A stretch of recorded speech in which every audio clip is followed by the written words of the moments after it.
Então, iniciando a reunião de julgamento do mês de julho, sessão de julgamento do dia 13 de julho, período da manhã. Vamos começar com os pedidos de sustentação oral. Por favor, Marco Antônio, convoque o patrono do item 3 da pauta, Loren Plantulo Saviano. Patrona convocada, presidente. Obrigada.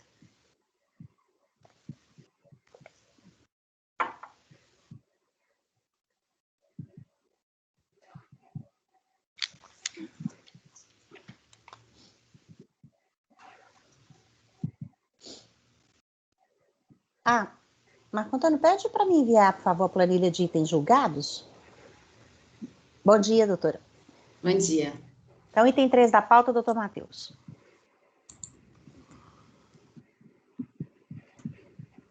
Item 3 da pauta. Loren Pantulo Saviano, final 2007, 35.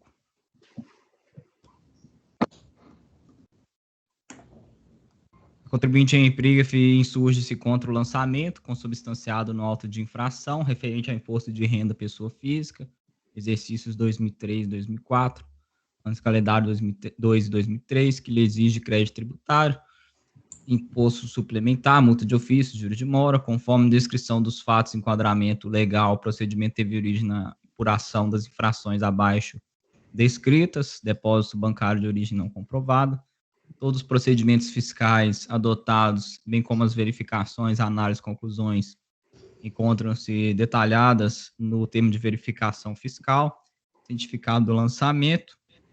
A interessada apresentou, por meio do seu representante legal, em 11/2, a impugnação, instruída com os documentos, aduzindo o que segue, que obteve ciência do auto de infração através de citação por edital, promovida por órgão fiscalizador, na data de 11/1/2008, pelo que vem no prazo legal apresentar sua impugnação, que foi intimada, apresentar diversos documentos com a finalidade de comprovar a origem dos recursos internados em suas contas bancárias e atendeu todas as exigências, que decaiu o direito de a Fazenda Pública constituir o crédito tributário, que é indevida adição da movimentação financeira relativa ao Banco Bradesco, que os depósitos bancários efetuados no Banco Itaú têm origem em imóveis comercializados pela família Saviano, que os depósitos bancários efetuados no Banco Itaú são originários de imóveis comercializados, atinente ao apartamento. O depósito bancário efetuado no Banco Boston tem origem em imóveis comercializados pela família Pantulo Saviano, atinente também apartamento, bairro da Liberdade. Que os depósitos ingressados na conta Banco Itaú são relativos a recursos recebidos de sua mãe. O depósito 55 mil no Banco Boston refere-se à devolução de empréstimo concedido a Rubens de Santos Júnior. O outro, mais um depósito na conta 84, Banco Boston, é proveniente de venda de veículo. Que à vista do exposto, demonstrado em subsistência e improcedência da ação fiscal, requer seja acolhido, presente impugnação, acolhendo preliminarmente o direito evocado, anulação de todos os lançamentos impertinentes. Em seguida, sobreveio o julgamento proferido pela DRJ, por meio do acórdão de folhas 426, cujo dispositivo considerou a impugnação não conhecida como manutenção do crédito tributário exigido é verimento do julgado, a qual eu transcrevo. O contribuinte, por sua vez, conformado com a decisão prolatada, interpôs recurso voluntário, requerendo um reconhecimento da tempestividade da impugnação apresentada, alegando que o termo inicial para a contagem dos 15 dias após os quais se considera feita intimação nos termos do decreto 70.235, considerado pela decisão recorrida, teria ocorrido na data de 22/12/2007, sábado, contrariando ainda os trabalhos da unidade preparadora da Receita, que teria constatado a tempestividade da impugnação. Adicionalmente, reitero suas alegações de defesa, que não foram examinadas pela decisão recorrida, em seguida os autos foram emitidos a este Conselho, para apreciação e julgamento do recurso voluntário. Não houve apresentação de contra-razões, é o relatório. Doutora, 95, a senhora tem 15 minutos. Sim. Bom dia, obrigada a todos. Me escutam bem? Sim. Bom, na verdade, assim, a minha sustentação oral ela vai ser muito breve, porque, na verdade, o nosso caso aqui foi uma situação de uma defesa considerada intempestiva, que a publicação, a fixação do edital aconteceu numa sexta-feira, e o início do prazo deveria ser numa segunda-feira, né? Mas, de toda forma, o fato é que a DTJ considerou a defesa intempestiva e sequer analisou, né, os vários documentos que foram juntados nesse processo. A senhora Lorien, ela demonstrou, com relação a todas as receitas, né, que foram consideradas aqui como omitidas, ela demonstrou, comprovou, juntou documentos de todas elas, né? Então, o que nós gostaríamos, né, é que essa questão da intempestividade fosse superada para que os documentos fossem avaliados, né? Como prova da origem das receitas e para fins de afastamento desse auto de infração, porque para o nosso ver, se isso aqui for um caso que vai para o judiciário, né, as provas elas estão tão bem redondas, né, tão bem produzidas, que achamos uma judiação isso não passar pelo CARF e em nenhum momento se analisar as provas que a contribuinte juntou. Então, a minha sustentação oral é basicamente para pedir que isso seja convertido em diligência, ao menos para que o fiscal fale pontualmente sobre os documentos que foram juntados, ainda que se considere uma defesa intempestiva.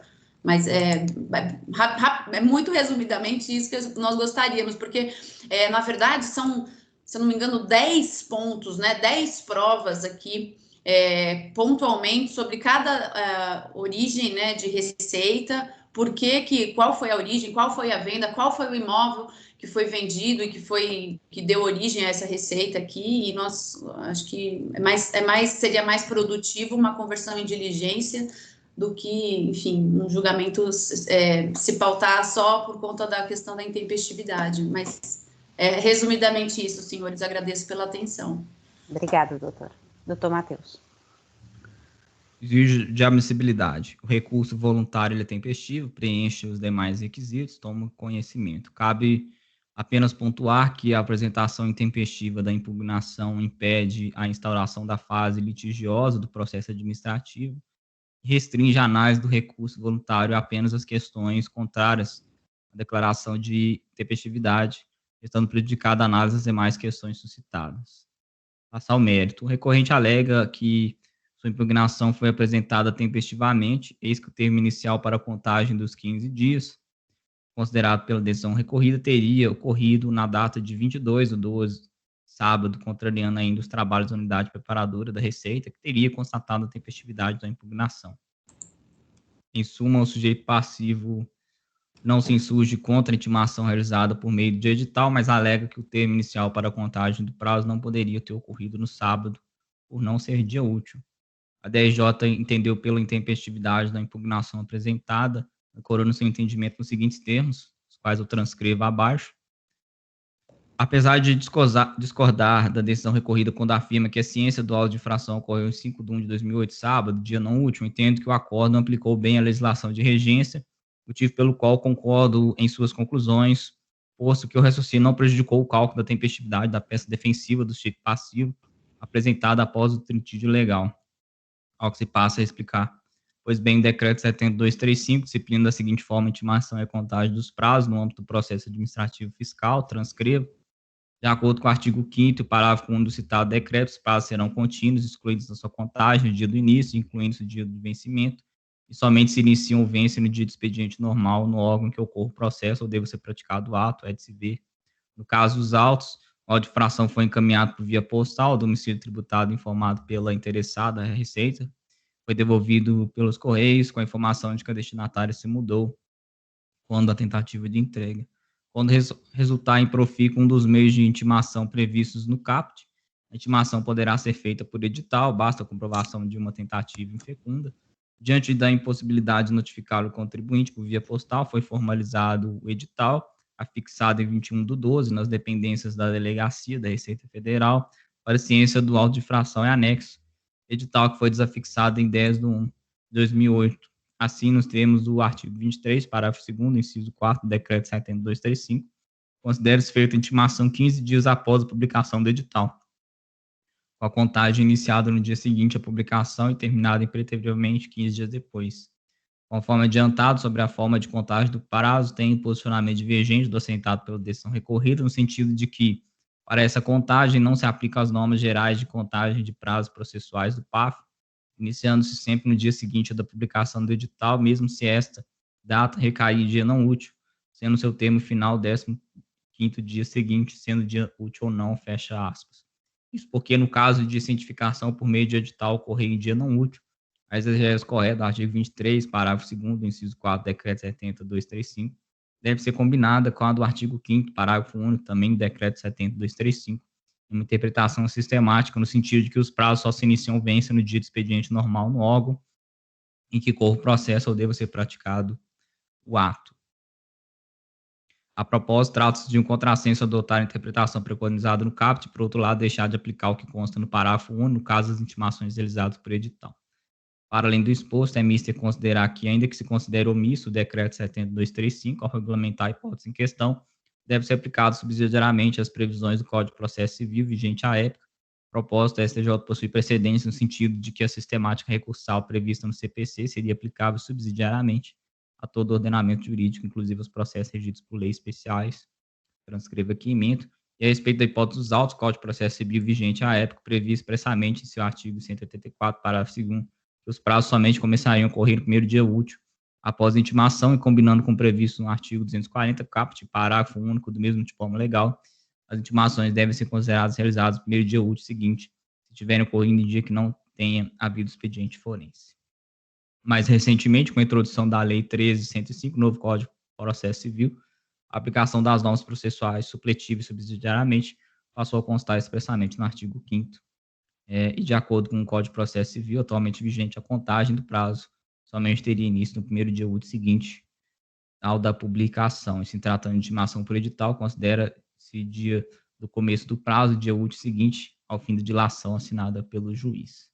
Ultrapassadas as questões postas e adentrando no caso dos autos, considerando que o edital foi afixado em 21/12/2007 nas dependências da Delegacia da Receita Federal de Fiscalização em São Paulo para a ciência do auto de infração, tendo sido desafixado em 10/1/2008, considera-se feita a intimação 15 dias após a publicação do edital, ou seja, no dia 5/1/2008, sábado, nos termos do inciso 3º do parágrafo 1º do citado artigo 23, com a redação que lhe foi dada pelo artigo 67 da Lei 9532.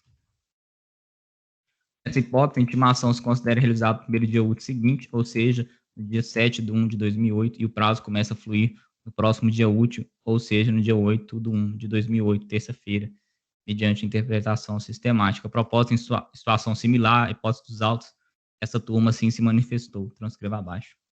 Para a discussão dos autos, é oportuno transcrever o raciocínio lá exposto. Também transcreva abaixo, voto da conselheira à época Luciana Matos Pereira. Assim, tendo em vista que, no caso dos autos, a intimação se considera realizada no dia 7/1/2008 e o início da contagem do prazo foi no dia 8/1/2008, o prazo final de 30 dias para a apresentação da peça defensiva encerrou no dia 7/2/2008, observando-se na contagem disposto no artigo 5º e parágrafo único do decreto, ou seja, o citado prazo se inicia ou termina em dias de expediente normal do órgão preparador, isso porque o 30º dia 6/2/2008 caiu na quarta-feira de cinzas, expediente a partir das 14 horas. Desse modo, resta intempestiva a impugnação apresentada no dia 11/2/2008, não tendo sido instaurado o litígio nos termos do artigo 14 do decreto 70.235, que prejudica a análise do mérito das alegações, inclusive em primeira instância. A propósito, não constato na impugnação ou na peça recursal menção à existência de feriado nesse interregno, para além dos já reconhecidos pela decisão recorrida, que poderia resultar na extensão do prazo da contagem para apresentação de defesa. Por fim, registro que a intempestividade da impugnação não afasta a possibilidade de interessado submeter os documentos de prova que instrui a defesa, apreciação da autoridade competente de sua jurisdição. Conclusão, ante o exposto, voto por conhecer do recurso voluntário para negar reprovimento.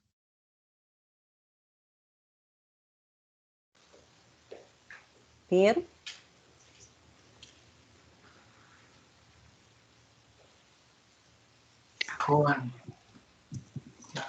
Então, nesse caso, doutor Matheus, o senhor entende que não aplica subsidiariamente o CPC, mas ainda assim discorreu sobre essa questão, é isso? Qual é o meu entendimento? Eu entendo que o decreto ele já é suficiente em uma interpretação sistemática, mas Sim. poderia, mesmo assim, aplicar o entendimento também do CPC subsidiariamente. Eu entendo que não é o caso de se aplicar subsidiariamente o CPC. Nesse ponto, eu não vou a tanto. Eu entendo que o decreto 70.235, ele já Suficiente. dispõe sobre a matéria, há uma norma expressa no parágrafo 2º, inciso 4 do artigo 23, que até o senhor aqui cita, e que fala 15 dias após a publicação do edital. O entendimento da Receita é de que, na verdade, isso daqui não seria, pelo que eu me recordo, um prazo processual. Essa questão do edital seria mais uma questão material e haveria uma regra expressa dizendo de 15 dias após a publicação e eles não aplicariam o parágrafo 5º. Essa é a linha de raciocínio. Eu não me recordo de ter me deparado com essa questão, mas o fato é aqui que, ainda que se adote o raciocínio de aplicação direta dos 15 dias após a publicação, lá com base no inciso 4, parágrafo 2º do 23, ou se apliquem a interpretação sistemática, se chega na mesma conclusão. E a minha tendência é por adotar o mesmo entendimento da Receita.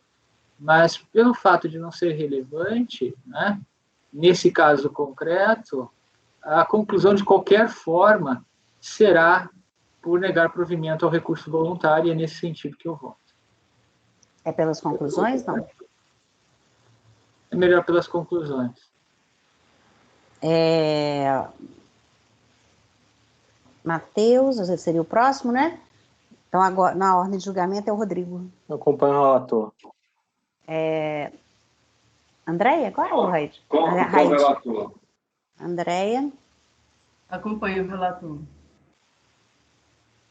Eu também acompanho o relator. Só acho que também realmente não precisava do CPC.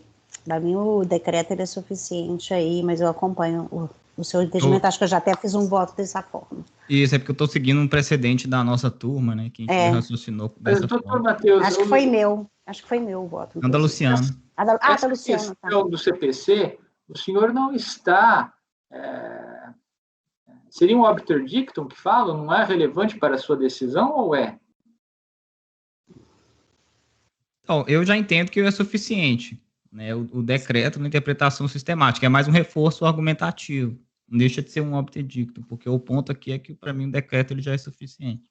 E a ementa como está? A ementa é ampla. A ementa é ampla.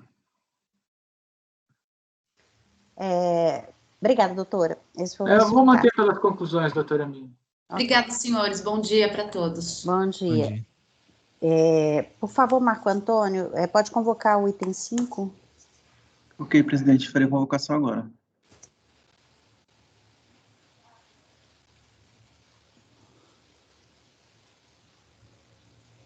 Ficou o resultado, foi unanimidade de votos, negar provimento ao recurso voluntário. Esqueci de proclamar o resultado. E daí contou que eu votou pelas conclusões o conselheiro Pinheiro. Convocada, presidente. Obrigada. Item 5 é de quem? Pinheiro. Item 5 é meu. O advogado já está? Não chegou. Chegou. Bom dia, doutora. Bom dia a todos. Doutor Pinheiro, então, pode começar item 5 da pauta. O item 5 é de Antônio Bergamo. É um recurso voluntário interposto em face de acordo que julgou procedente em parte impugnação contra auto de infração que trata de lançamento de imposto de renda à pessoa física no calendário 2004 e versa sobre depósitos bancários de origem não comprovada. O lançamento é cientificado 28/4/2009. Eu cito aqui as folhas do termo de verificação fiscal, transcrevo os tópicos das alegações vertidas na impugnação, transcrevo a seguir a ementa do acórdão de impugnação, transcrevendo com destaque para o que foi cancelado lá parcialmente no voto. O acórdão ele é cientificado e são apresentados 2 recursos voluntários, um em 18/12/2003 e outro em 19/12/2013, ambos em nome do autuado, e eles alegam. Daí eu coloquei aqui, num primeiro momento, as razões de 18/12/2003. Vai discorrer sobre tempestividade. Eu apresento aqui aos senhores um resumo da alegação de cerceamento de defesa e erro na identificação do domicílio fiscal do contribuinte, nulidade e inobservância de conta corrente com mais de um titular, erro na determinação do momento de ocorrência do fato gerador, decadência. Resumo aqui também as alegações de presunção relativa adotada como absoluta, em observância do decreto 3.724, incerteza e liquidez do crédito, do depósito identificado, falta de exclusão dos valores declarados, inclusive da atividade rural, multa de ofício indevidamente agravada, juros Selic e multa de ofício.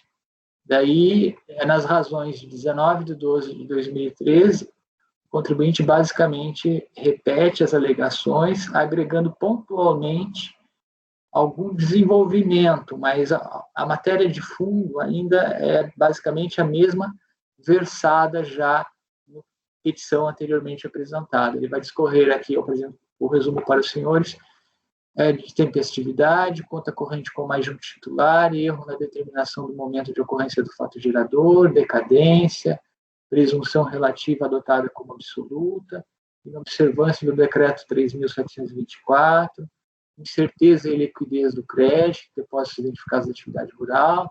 Aqui há um detalhamento maior, que eu coloco no meu resumo, nesse tópico, dispensa de comprovação de pequenos depósitos.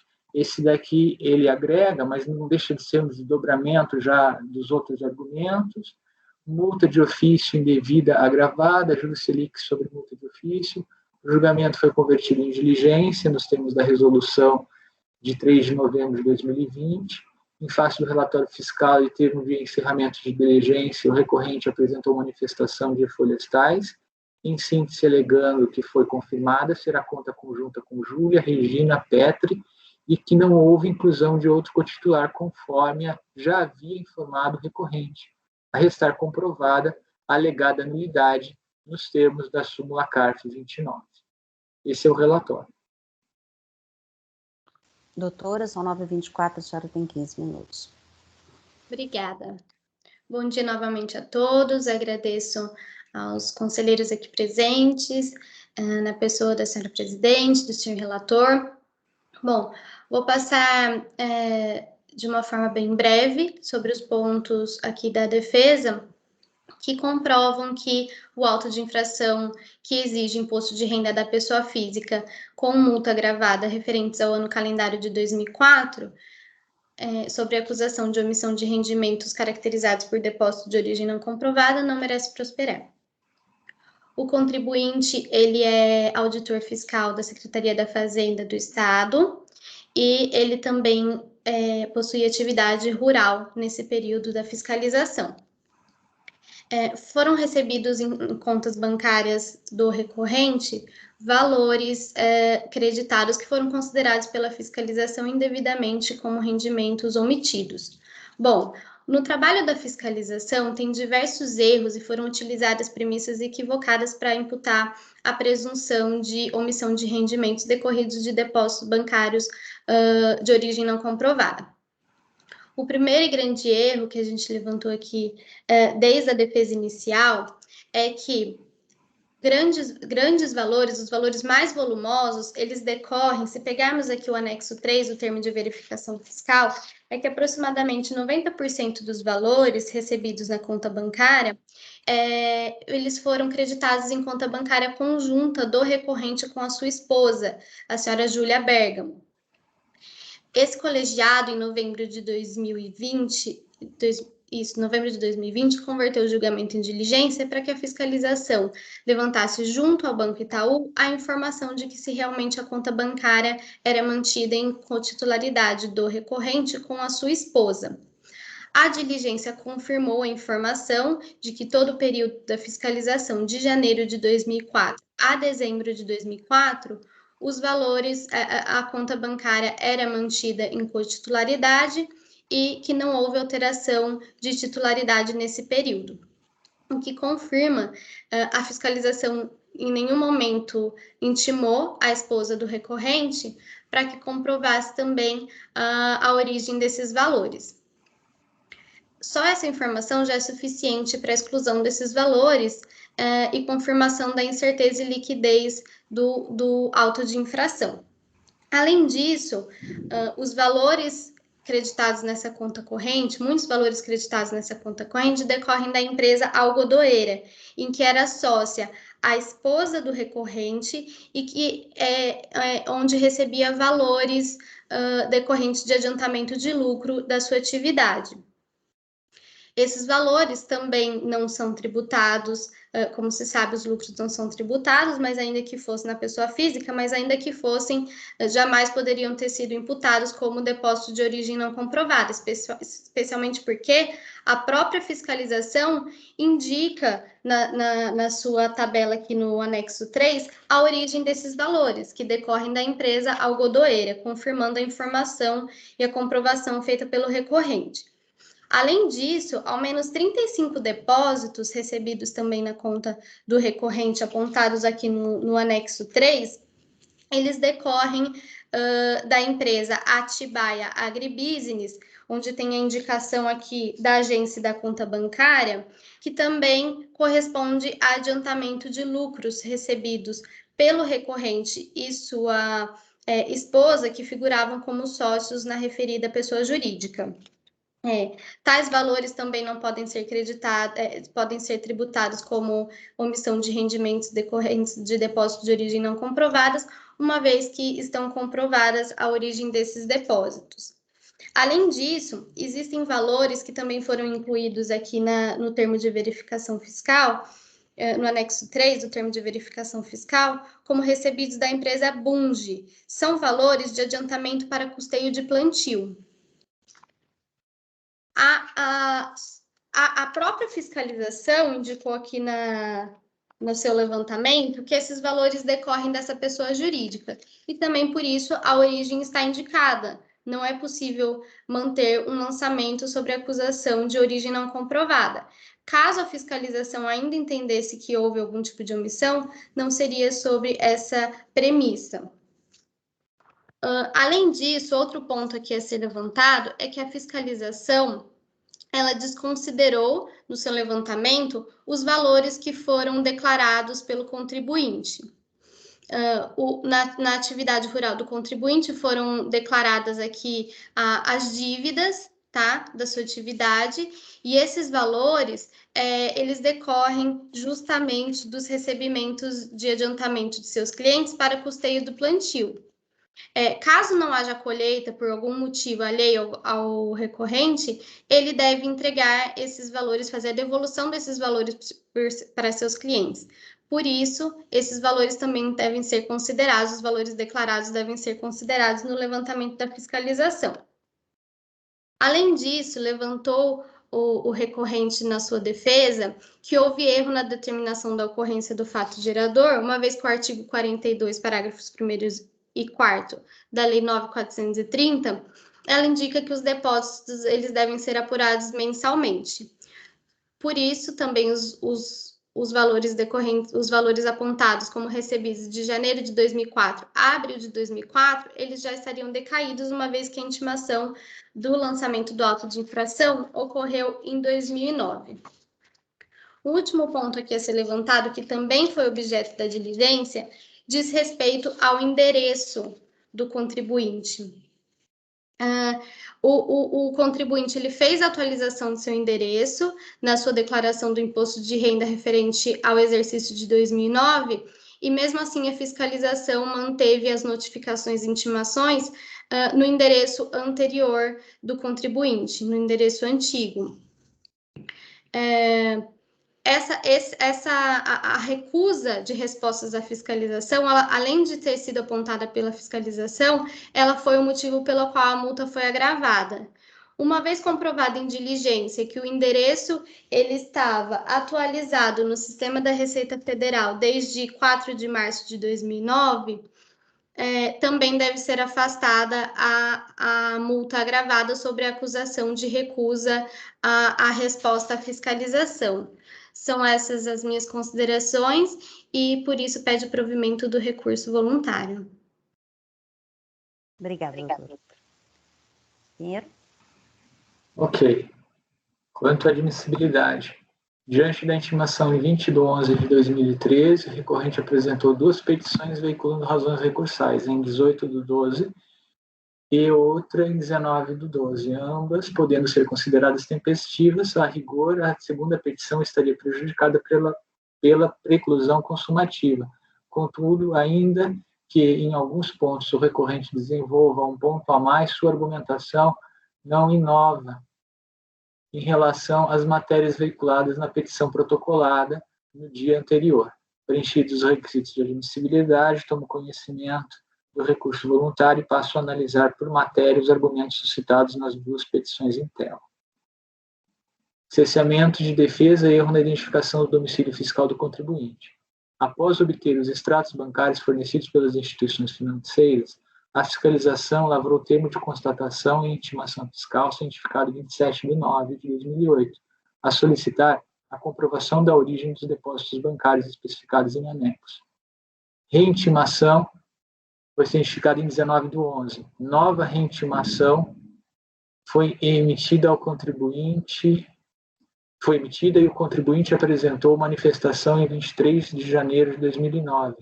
Conforme atesta o termo de verificação fiscal, em razão dessa manifestação do contribuinte, a fiscalização expurgou créditos relativos a resgates de aplicações títulos de capitalização, a crediário e a financiamento, resultando nova lista de créditos consubstanciadas no termo de constatação e intimação fiscal emitido em 5/3 e cientificado em 7/3, sendo a correspondência endereçada para a rua Antônio Luiz Baldin. Nesta data, o recorrente já havia informado a alteração de endereço para a rua Pedro Salgado, na DAA, entregue em 4/3 de 2009. Conforme dados extraídos do Sistema Informatizado da Receita Federal, a alteração do endereço cadastral foi processada apenas na data do 28/3. Então, a fiscalização foi induzida ao erro em razão da demora do processamento do sistema, a partir da declaração de imposto de renda pessoa física apresentada em 4/3 de 2009. Eu cito as folhas resultantes da diligência.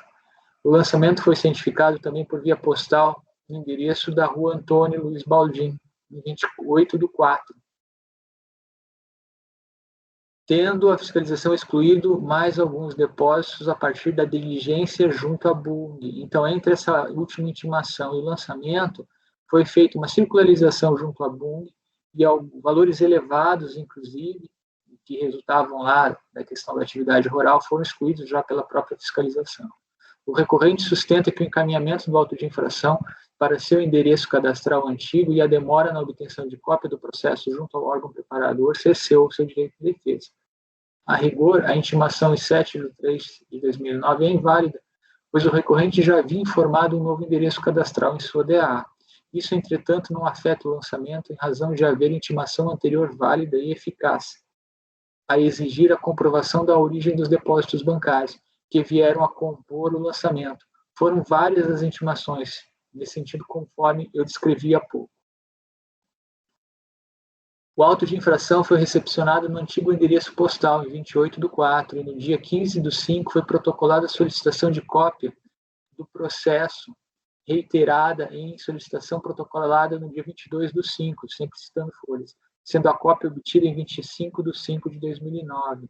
Quanto à alegada demora no fornecimento das cópias do processo diante de pedido formulado em 15/5, temos de asseverar que o DARF para o custeio da extração das cópias foi recolhido apenas no dia 22/5, sendo diante disso razoável a entrega das cópias no dia 25/5, conforme recibo de entrega constante das folhas 262. Em 27 de 5 de 2009, o recorrente protocolou impugnação tempestiva, restando suprida a falha na cientificação postal. Lei 9784, artigo 26, parágrafos 5º e 69. Além disso, ao levantar a cópia do processo em 25 de 5, o recorrente tomara conhecimento do teor do lançamento. A impugnação revela total conhecimento da autuação, tendo o contribuinte exercido em amplitude seu direito de defesa, como a flora de sua simples leitura, de uma simples leitura da extensa peça de impugnação. Destarte rejeito a preliminar de nulidade. Decadência.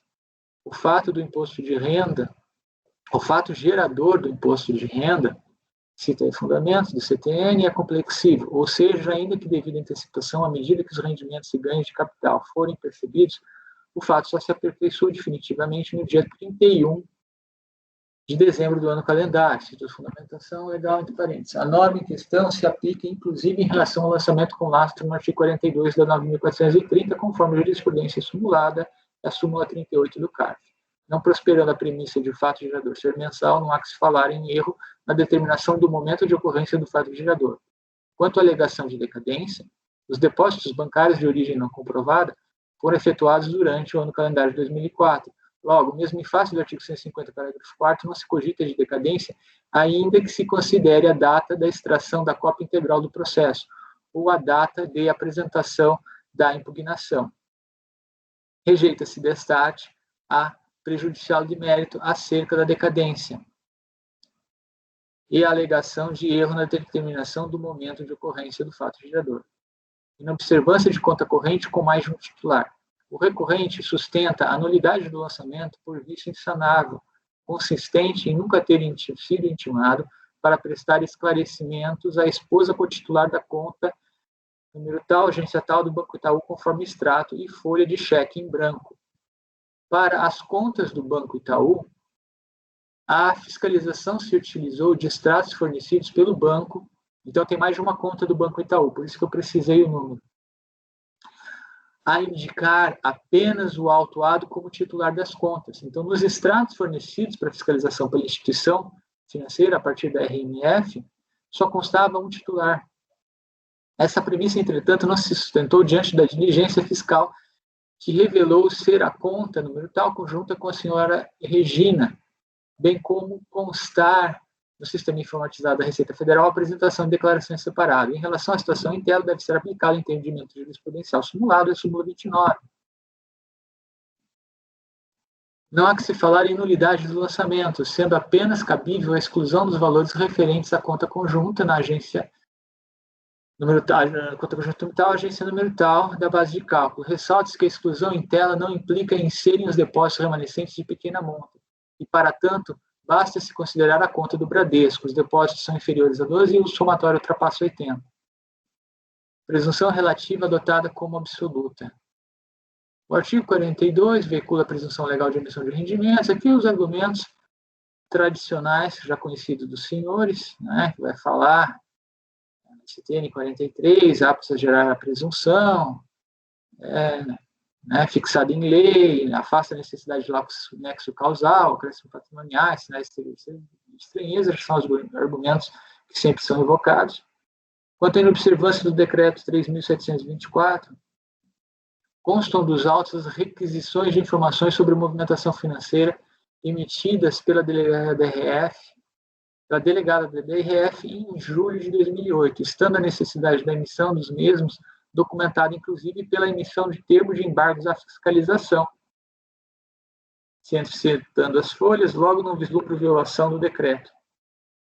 Incerteza e liquidez do crédito, depósitos identificados, contrato social e alegações, bem como extratos, não são documentos hábeis a demonstrar a alegação de que valores depositados teriam por origem adiantamento de lucros, eis que não provam que determinado valor foi percebido a tal título. A alegação de falta de critério por parte da fiscalização não prospera, pois cabe ao contribuinte comprovar os depósitos especificados pela fiscalização de forma individualizada. O simples fato de depósitos terem por descrição essas que eu cito não é prova de se tratar de transferência entre contas do autuado. Os adiantamentos da BUNG foram aceitos por terem sido confirmados por diligência efetuada durante o procedimento fiscal. A fiscalização acabou por constatar a comprovação individualizada em face do terceiro, mas tal ônus não é da fiscalização, não sendo o caso de se converter o julgamento em diligência para a produção de uma prova que o artigo 42 da 9.430 impõe ao recorrente. Falta de exclusão dos valores declarados, inclusive da atividade rural. A fiscalização expressamente considerou que os rendimentos do cargo público não foram objeto de intimação, sendo considerados comprovados. Além disso, o acordo de impugnação recalculou o lançamento para considerar o imposto pago declarado de 23, a atividade rural não gerou resultado tributável, folhas tais. Em relação às dívidas da atividade rural, temos de ponderar que a jurisprudência admite que se presuma o trânsito pelas contas bancárias de rendimentos tributáveis sujeitos ao ajuste anual informados na declaração, não sendo possível, entretanto, se presumir o trânsito de valores não tributáveis, cabendo ao contribuinte o ônus da comprovação individualizada. Logo, não prospera a alegação genérica. Note-se que a fiscalização tentou circularizar, tendo obtido sucesso apenas em relação à BUNG Alimentos S.A. e para os depósitos especificados. Como já dito, a comprovação individualizada da origem compete ao recorrente. Multa de ofício indevidamente agravada. Para fundamentar o agravamento da fiscalização, invocou os fatos considerados no termo de embargo à fiscalização. Transcrevo. Aqui eu transcrevo para os senhores. Portanto, verifica-se que os fatos invocados foram os que justificaram a emissão das requisições de informações sobre movimentação financeira e que, em última análise, também se somam para a emissão do próprio lançamento com lastro no artigo 42 da Lei 9.430, de 96. Logo, entendo cabível a adoção da inteligência da jurisprudência vinculante, que vem, por exemplo, a súmula 130, que vem lá na súmula 133, a falta de entendimento, eu já conheci. Juros sobre multa de ofício. Não prospera a alegação de não incidência de juros sobre multa de ofício, eis que o presente colegiado está vinculado ao entendimento vertido na súmula 108 do CARF. E suposto voto por conhecer do recurso voluntário, rejeitar a preliminar, afastar a prejudicial de decadência e, no mérito, dar-lhe provimento parcial para excluir da base de cálculo os valores apurados a partir da conta número tal, agência tal do Banco Itaú, e para cancelar o agravamento da multa.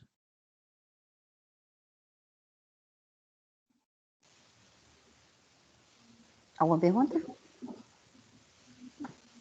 Não? Matheus. De acordo. Acompanho.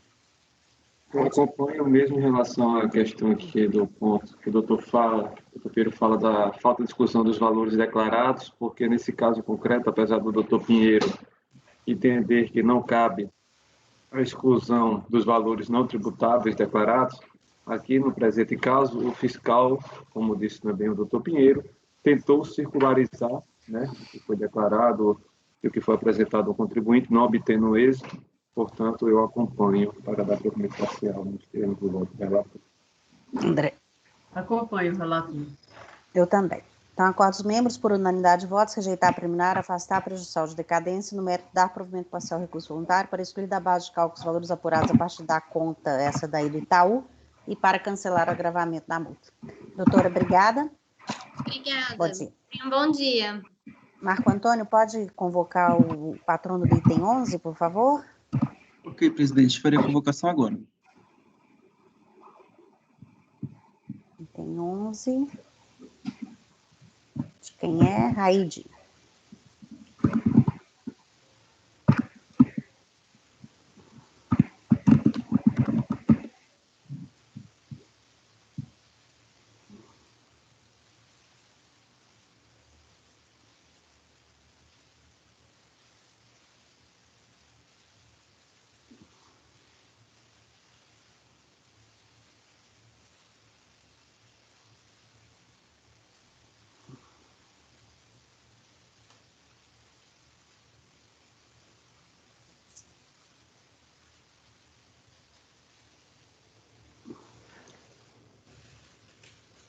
Presidente, estou tentando contato com o doutor Bruno.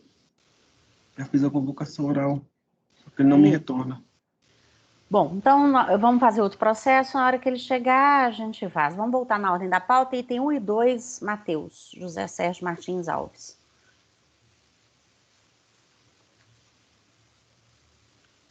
Item 1, José Sérgio Martins Alves, final 2008, 71.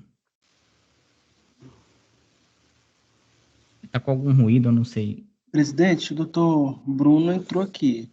Pode admitir ou pede para ele aguardar? Está no lobby. Pode admitir. Então, estou fechando aqui.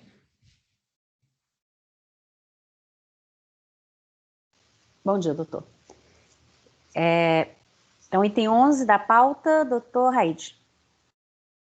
Item 11 da pauta é um processo de imposto de renda pessoa física, Rogério Ferraz de Camargo, final 2004-21. Como já adiantado, é um IRPF decorrente de omissão de rendimentos caracterizada por depósito bancário de origem não comprovada em relação ao exercício 2020, conforme peça inaugural feito, as folhas aqui mencionadas e demais documentos que instruem o processo. Aqui repiso, mais uma vez, o fato gerador, transcrevo o que foi dito pela autoridade lançadora em seu relatório e na descrição dos fatos, está aqui relacionado para os senhores. O contribuinte regularmente intimado apresentou impugnação requerendo a decretação da improcedência do feito. Em 10 de 2 de 2005, ou seja, após a impugnação, o contribuinte requereu a juntada de documento intitulado Termo de Declaração, as folhas aqui mencionadas, datado de 2 de 2 de 2005, subscrito por Sônia Maria Constantino, conforme se vê as folhas 194 a 195. Já em 14 de fevereiro de 2005, também após a impugnação, o recorrente requereu a juntada de outro documento, também intitulado Termo de Declaração e também datado de 2 de 2 de 2005, além de que também ser subscrito por Sônia Maria Constantino, conforme se vê das folhas aqui mencionadas. Por fim, em 30 de março de 2006, ou seja, um ano após a interposição da impugnação, o autuado protocolizou na Delegacia de Julgamento os documentos de folhas 231 a 256, 3 a 232, o seguinte inverso. Contudo, com fundamento no inciso 8º, 149 do CTN, provocado a lei tal, vem data máxima vênia complementar a impugnação em epígrafe pelos motivos de fato e de direito a seguir articulamento expostos. Os pontos levantados pelo impugnante neste complemento da impugnação estão as folhas 232 a 256. Por sua vez, a DRJ de São Paulo entendeu por bem julgar procedente o lançamento, conforme já relatado acima. Regulamento intimado e conformado com a decisão recorrida, o autuado apresentou recurso voluntário às folhas aqui mencionadas, procurando demonstrar sua improcedência, desenvolvendo em síntese as seguintes razões. Após breve relato das fatos processuais, bem como dos fatos que permeiam o lançamento, repisa as alegações da impugnação, preliminarmente pugnando pela ilegitimidade passiva, tendo em vista não ser o titular e nem sequer responsável pela conta corrente, qual não teria sido comprovada a origem dos rendimentos.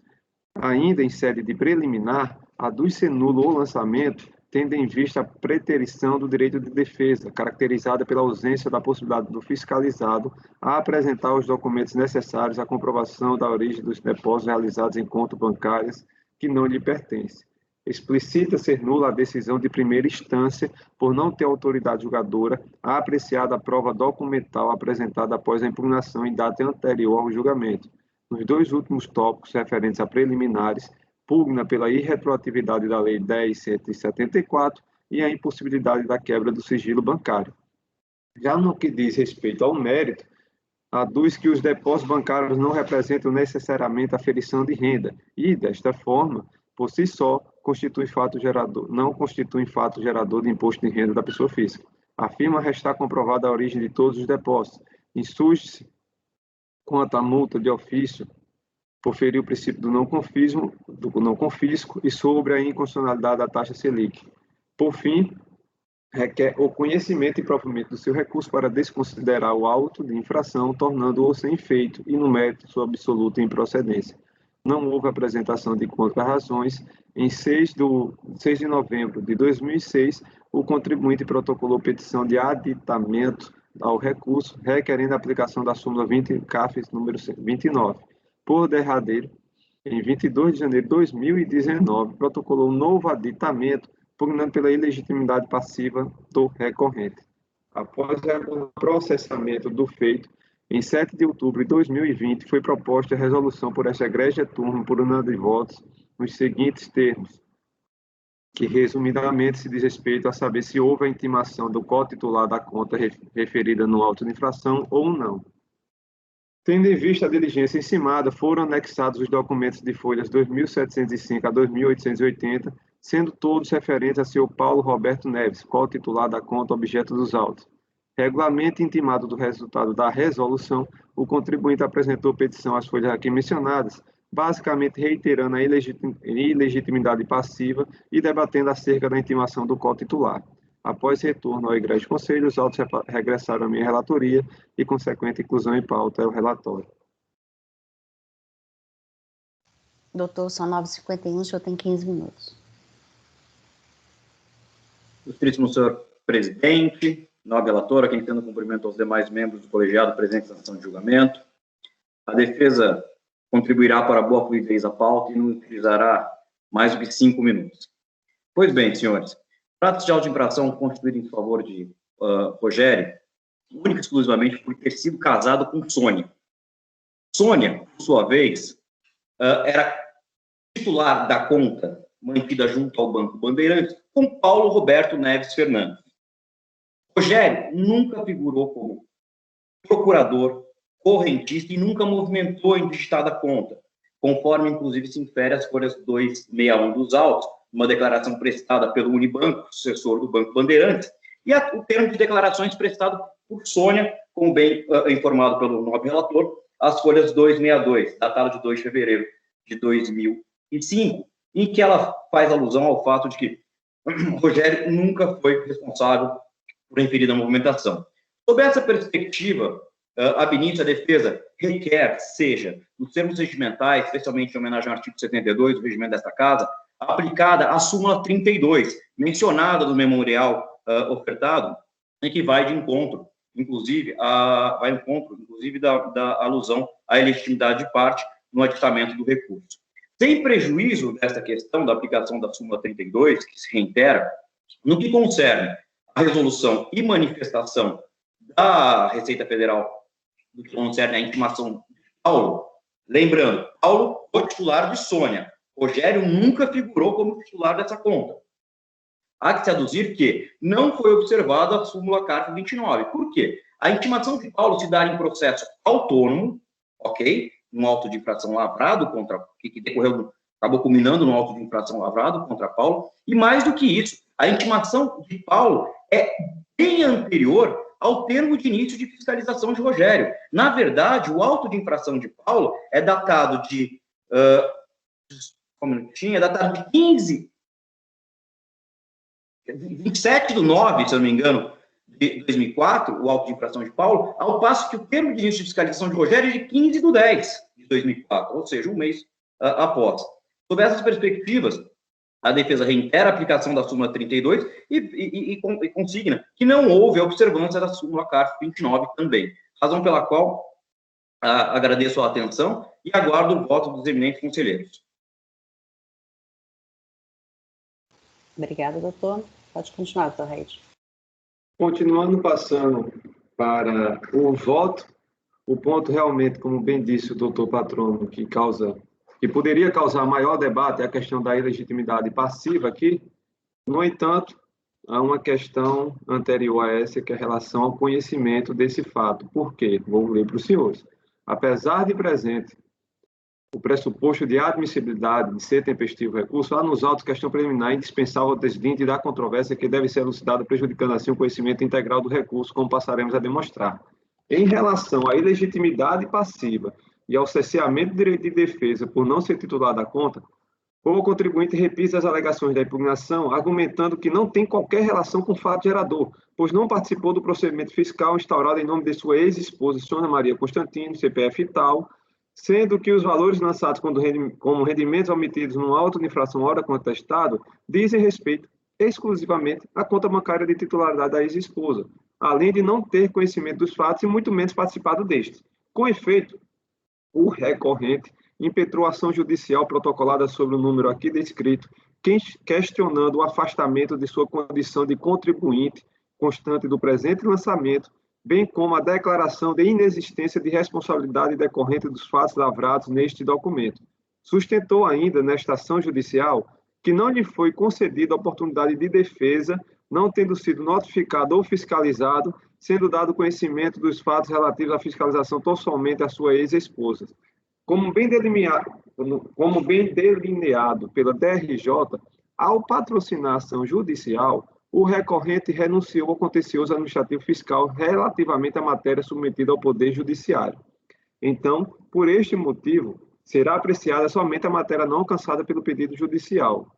Assentado que a citada medida judicial versa sobre a mesma matéria tratada, por exemplo, e que a decisão proferida na instância judicial subjuga qualquer outra exarada na esfera administrativa, adquirindo, inclusive, o atributo de coisa julgada formal e material, resulta que, qualquer que seja o veredicto proferido pela Delegacia da Receita Federal do Brasil de julgamento, bem como por esta colenda turma, acerca da matéria objeto do litígio, será tido como letra morta diante da decisão judicial transitada em julgado. Eu transcrevo aqui a legislação pertinente, bem como na súmula 1 do CAF, e digo: diante deste quadro, pugnamos pelo não conhecimento dos temas levados à apreciação do Poder Judiciário e reiterados no vertente instrumento recursal interposto perante este colegiado, com fundamento no preceito esculpido no artigo 126, parágrafo 3º da Lei 8.213, em que a interpretação sistemática e teológica com os principais da eficiência e da economia processual. A renúncia, ora, voga, independe de ato volitivo da peça, ou mesmo a vontade psicológica do pretendente. Ela decorre ex lege, de forma objetiva, independente do motivo ou tempo em que a demanda tenha sido ajuizada perante o Poder Judiciário. Transcrevo aqui mais uma vez legislação pertinente e digo: vale salientar que a unidade de origem da Receita Federal deve observar o resultado do trânsito julgado da ação judicial e aplicar os efeitos dela decorrente. Por este motivo, será apreciada somente a matéria não alcançada pelo pedido judicial proposto pelo recorrente. Continuando nas questões preliminares, quanto à nulidade da decisão de piso, o contribuinte pugna pela nulidade da decisão de primeira instância por não ter autoridade julgadora conhecida a prova documental apresentada posteriormente, sem razão recorrente. Isto porque, apesar da decisão de primeira instância apresentar fundamentação quanto ao não conhecimento da documentação extemporânea, ultrapassou tal ponto e fez análise dos documentos apresentados, chegando à conclusão que não são suficientes para elidir a presunção de omissão de rendimentos caracterizado por depósito bancário de origem não comprovada. Se não, vejamos. Transcrevo aqui o que disse a DRJ, vou ler pequeno. De qualquer maneira, cabe registrar a partir da análise perfunctória realizada que os documentos apresentados não se prestam a comprovar a origem dos depósitos efetuados na conta bancária invocada pela fiscalização, uma vez que não foi apresentada qualquer correlação entre os depósitos individualizados e correspondentes documentos comprobatórios de origem destes depósitos, com razoável coincidência entre dados e valores. Disse isso a DRJ. Voltando ao meu raciocínio, sendo assim, não há que se falar em prejuízo ou preterição do direito de defesa, tendo em vista restar claro que a autoridade julgadora de primeira instância analisou toda a documentação posta aos autos e concluiu que não há qualquer correlação entre os depósitos de maneira individualizada. Não sendo bastante, a decisão de piso explicitou todas as razões e fundamentações pertinentes quanto ao eventual não conhecimento das alegações extemporâneas, bem como dos documentos, observando toda a legislação pertinente e, como bem dito, aqui eu transcrevo o que disse a DRJ, assim sendo, afasto essa preliminar de nulidade de decisão de primeira instância. Quanto à nulidade de irretroatividade da lei e quebra do sigilo bancário, o contribuinte insurge contra a quebra do sigilo bancário sem prévia autorização do Poder Judiciário, bem como que seja afastada a aplicação da Lei Complementar 105/2001. Aí eu transcrevo aqui que já é de praxe de conhecimento dos senhores, cita a súmula CAF 35, e em relação à quebra do sigilo bancário, a decisão do Supremo, portanto, também afasto a preliminar pleiteada pelo contribuinte. Especificamente quanto ao mérito dos depósitos bancários, eu digo: o contribuinte requer que seja declarada a insubsistência da atuação no que diz respeito à suposta omissão de rendimentos decorrentes de depósitos bancários de origem não comprovada e, principalmente, por não estar evidenciado nos autos que ditos depósitos provocaram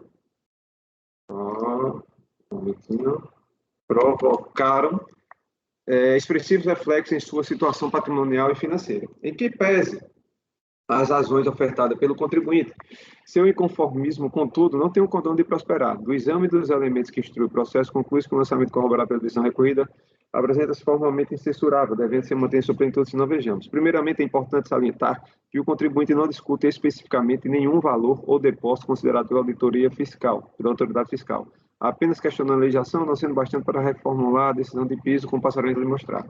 Transcrevo aqui minha fundamentação padrão, que é conhecimento de todos também, em relação à presunção e os lançamentos de depósitos bancários de origem não comprovada, citando inclusive a súmula CAF número 26.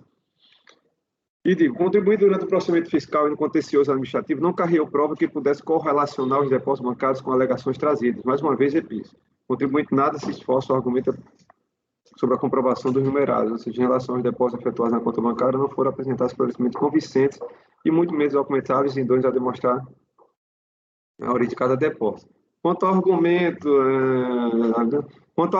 de que a documentação anexada junto à complementação da impugnação comprovaria a origem dos depósitos, também não merece prosperar, porque para obter êxito em sua tentativa de afastar a validade dos procedimentos adotados, caberia ao recorrente rebater pontualmente a tabela de lançamento apresentada pela fiscalização, juntando, por exemplo, a comprovação da origem dos depósitos bancários, pois a mera alegação ampla e genérica, por si só, não traz aos autos nenhum argumento ou prova capaz de descaracterizar o trabalho efetuado pelo auditor fiscal, pelo que persistem os créditos lavrados por intermédio da infração em sua plena integridade. Certo é que as alegações apresentadas pelo recorrente devem vir acompanhadas das provas documentadas correspondentes, especialmente para combater uma presunção legal relativa, como a do presente feito, não sendo suficiente juntar uma massa enorme de documentos aleatórios sem a devida correlação com os fatos geradores tributários. Argumentações com ausência de provas sejam em diferimento da pretensão, haja visto a impossibilidade de se apurar a veracidade dos dados. Além disso, o ato de provar não é sinônimo de colocar à disposição do julgador uma massa de documentos, sem a mínima preocupação em correlacioná-las um a um com a movimentação bancária. Aqui eu cito doutrina, que tomei por base no voto do Dr. Matheus, e continuo neste diapasão por falta de comprovação individualizada dos depósitos bancários, mantém-se incólume o lançamento. Continuando no depósito bancários, só que agora no que diz respeito à conta conjunta, eu digo, do exame das peças processuais, observa-se pela descrição dos fatos constantes no auto de infração às folhas aqui mencionadas. Não deixa qualquer dúvida quanto à cotitularidade da conta objeto da autuação, qual seja, aqui eu cito a conta, que é a do Banco Bandeirantes, mantida conjuntamente com o senhor Paulo Roberto Neves Fernandes, conforme transcrição a seguir. Transcrevo aqui o que disse o auditor fiscal no auto de infração. É certo que o parágrafo 6º da Lei 9.430 de 96 determina que, na hipótese de contas de depósito ou de investimento mantidas em conjunto, cuja declaração de rendimentos ou de informações dos titulares tenham sido apresentadas em separado e não havendo comprovação da origem dos recursos nos termos deste artigo, o valor dos rendimentos ou receitas será imputado a cada titular mediante divisão entre o total dos rendimentos ou receitas pela quantidade de titulares. É claro que tal divisão deve ser precedida da intimação de todos os titulares da conta bancária, pois a relação tributária obrigacional não pode ser dirigida contra quem não foi previamente intimado para comprovar a origem dos depósitos. O comando da lei tributária é específico para a presunção e comento. Se não houve intimação prévia de todos os titulares, conforme determina o caput do referido artigo, também não poderá haver a divisão determinada no parágrafo 6º, sendo inválida a exigência relacionada na conta cotitulada sem a comprovação da intimação destes. Ora, a atividade do lançamento é vinculada e obrigatória aos preceitos do artigo 142 do CTN.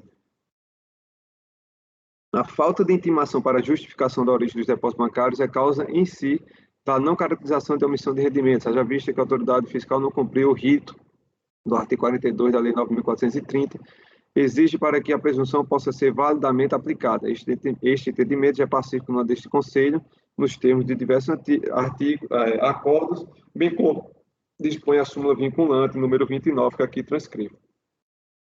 Por essa razão, os autos foram baixados em diligência para que a autoridade preparadora esclarecesse se houve ou não a intimação do co-titular da referida conta. Em resposta a tal resolução, a unidade de origem anexou aos autos MPF, termo de início de procedimento fiscal, RMF, termo de intimação, entre outros documentos, tudo relacionado ao senhor Paulo Roberto Neves Fernandes, relativo à conta conjunta hora debatida, que aqui, mais uma vez, especifico.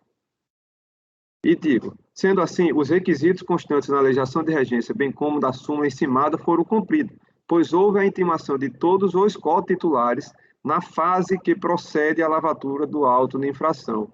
Eu deixo de tecer maiores considerações aqui, que foi motivo de tribuna pelo doutor, e bem como de resposta à manifestação da intimação, que é em relação ao momento da intimação, que quando houve o procedimento do senhor Paulo, quando encerrou o procedimento do senhor Paulo, foi que houve o início do procedimento no hora recorrente, porque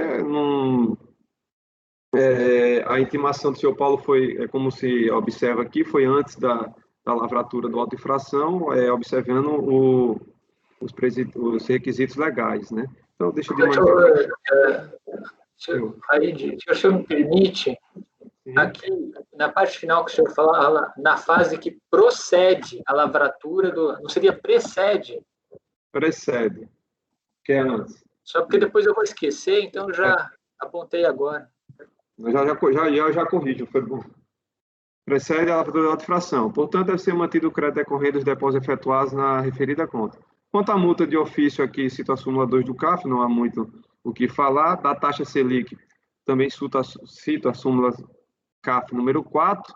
Portanto, concluo no sentido de conhecer, em parte, do recurso voluntário, com exceção da ilegitimidade passiva e do cerceamento do direito de defesa arguido pelo contribuinte, e na parte conhecida, rejeitar as preliminares e, no mérito, negar-lhe provimento. É a minha conclusão. Conselheiros, alguma pergunta? E a seguinte pergunta. A declaração do senhor Rogério com a... Como é que é o nome da outra senhora? Sonho. Ela é conjunta? Doutor Pinheiro, eu nem cheguei ao... O lançamento é feito no Rogério, pelo que eu entendi. E a conta conjunta é dela... Dela com o outro. Com Paulo. Isso. Por que o lançamento foi, esses valores dessa conta foram imputados a Rogério? Doutor Pinheiro, eu vou ser bem sincero com o senhor. Essa parte eu não me ative porque eu não conheci, porque essa parte está sendo discutida no judiciário, a questão da ilegitimidade dele. Tá, então aqui o senhor está tratando da questão da súmula 29. A súmula 29 não é objeto da ação judicial. Não, não é. Tá, agora entendi a sua premissa. Estou satisfeito. Acho que o patrão não quer falar, doutor Emílio. Quer? Pois não? Só por questão de ordem, como muito bem observado pelo conselheiro doutor Pinheiro, de fato, a fiscalização, simplesmente, as folhas 83, simplesmente imputou a Rogério, que nunca foi titular dessa conta, 50% da movimentação, e os outros 50% ele lançou contra a Paula, sendo que Sônia declara expressamente que Rogério nunca movimentou essa conta. E mais, só para uma questão de ordem, pelo voto do conselheiro, dá-se a entender que a conotação foi de que Rogério era co-titular dessa conta, mas não era. Eu deixo claro desde o início, tanto que trago aqui, doutor, que em relação à legitimidade, que é o ponto que é mais debatido, e o senhor ainda o escritório repisa na manifestação em relação ao resultado da diligência, esse ponto, desde a DRJ, desde a impugnação, não foi reconhecido, que tem a medida judicial, portanto, bate justamente na súmula 1 do CAF, até eu sei que é o ponto que daria eventual Sabe por que eu tive dificuldades? Porque essa questão ela é a premissa lógica para se discutir a aplicabilidade da súmula 29. Necessariamente eu tenho que enfrentar essa questão da legitimidade para poder adentrar o 29. Então, soou um pouco estranho, mas com o esclarecimento do Dr. Raide, ficou claro exatamente, porque lendo isoladamente essa parte aqui do voto, ele soa estranho, mas retomando o que foi dito no começo, né, aí as coisas se esclarecem. Até porque, doutor Pinheiro, primeiro, terminando o raciocínio, se fôssemos enfrentar alguma questão de legitimidade, ou eventualmente, seja no mérito ou como preliminar, né, que o senhor Rogério não é titular da conta, não houve o procedimento nele, estaríamos desobedecendo a súmula 1 do CAF, que é de obrigação, de aplicação obrigatória. Né? Eu vi que o senhor citou, doutor Raide, a portaria 10.875, citou o 126, parágrafo 3º, da 8.213, que são normas direcionadas mais à contribuição previdenciária. Isso. Aqui, é aquela sua interpretação sistemática e tudo mais, é por essa linha que o senhor cita esses fundamentos. Mas eu acho que eu até poderia citar nessa linha de raciocínio o 123 parágrafo, mas esgotar chegando até a portaria 10.875 da Receita, eu acho um pouco desnecessário. Não, eu posso enxugar mais. É porque já pega um voto padrão, entendeu, doutor Pedro? Eu só vou me adequando. Então. Sim. É que o senhor esgotou. Exato. E em relação a trazer a súmula 29, é porque foi objeto do recurso, bem como de eventuais petições posteriores, e eu trago no sentido de que, como eu trouxe aqui na minha exposição e na minha fundamentação, de que para que seja não estamos discutindo a legitimidade do Rogério, e nem que ele é titular da conta, mas para que houvesse a presunção, seja para quem for, a presunção de omissão de rendimentos caracterizados por depósito bancário de origem não comprovada, é certo que os ditames legais do artigo 42 deveriam ser observados, ou seja, todos os cotitulares, todos os titulares da conta devem ser intimados antes da lavratura do auto de infração. E aqui observa-se que esse ditame foi observado uma vez que o outro cotitular, que é o senhor Paulo Roberto, fora intimado em momento anterior à lavratura do auto de infração, hora debatida. Trouxe nesse sentido, tá? Eu não digo aqui que o senhor Rogério é titular da conta ou não. Eu faço Talvez o senhor, nesse tópico de depósitos bancários conta conjunta, pudesse colocar um primeiro parágrafo fazendo essa ressalva que o senhor fez agora. Ótimo. Para ficar realmente claro, porque se eventualmente se ler rapidamente o acórdão e entra nesse ponto, pode surgir a dúvida. Então, o senhor já espanca ela no primeiro parágrafo desse tópico. Pronto, eu farei essa observação agora, eu vou deixar anotado aqui. Eu tinha ficado com essa dúvida, se de fato esse tópico deveria ser mantido ante o não conhecimento. Porque a afirmativa aqui não deixa qualquer dúvida quanto à cotitularidade da conta objeto da autuação mantida conjuntamente com o senhor Paulo Roberto, o que dá a entender que estaria adentrando nessa questão. Então, talvez essa sugestão de colocar esse esclarecimento no início, ela seja interessante, sobre o não conhecimento. Eu tratei da conta em si, né? Não da questão da legitimidade aqui, mas enfim. Pois mas ele vai inserir o parágrafo, né? Feito isso, então podemos votar. Pinheiro. Com esse acréscimo, eu vou acompanhar o voto do relator. Matheus. Acompanho. Andréia. Acompanho. Eu também. Então, acordo os membros por unanimidade de votos conhecer parcialmente o recurso voluntário, exceto quanto à ilegitimidade passiva do recebimento de direito de defesa, para, na parte conhecida, rejeitar as preliminares no mérito, negar-lhe provimento. Obrigada, doutor. Vamos fazer um Esse é o intervalinho? item 11, né? Vamos fazer um intervalinho aí, 10 minutinhos? Pode ser? Ok. Por favor, ou vamos parar a gravação? Marco Antônio.